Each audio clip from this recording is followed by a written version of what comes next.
വഴി അറിയാമോ? വഴി എനിക്ക് ആ ജംഗ്ഷനിൽ വന്നിട്ട് എങ്ങോട്ടാ വരണ്ടേ? ജംഗ്ഷനിൽ വന്നിട്ടേ ഇച്ചിരി മുമ്പോട്ട് വരുമ്പോ വലത്ത് സൈഡിൽ ഒരു ആലുണ്ട്.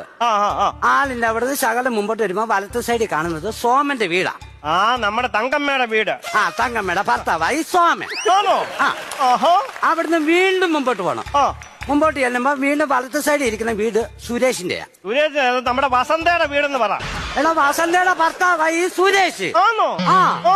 എടാ ഇവന്മാര് രണ്ടുപേരും 1ാം ക്ലാസ് തൊട്ട് 10ാം ക്ലാസ് വരെ എന്റെ കൂടെ പഠിച്ചെന്ന്.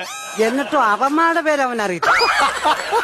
ഹലോ മേശ്രി. പറഞ്ഞോ, കേക്കാമോ? അത് കഴിഞ്ഞ് അടുത്ത പുരയിടമാണ് എന്റേത്. നമ്മുടെ ശരണ്യയുടെ വീട്. ശരണ്യയുടെ ഭർത്താവായി ഞാൻ. ഗൾഫിലല്ലായിരുന്നോടാ? ഞാൻ ഇന്നലെ രാത്രിയല്ലേ വന്നേ. എന്ന് പോവും? അവൻ അതറിയണം. ഹലോ മേശ്രി. നിങ്ങളെ ഇവിടെ വന്ന് കുറ്റി വെച്ചിട്ട് വേണം എനിക്ക് പോകാൻ.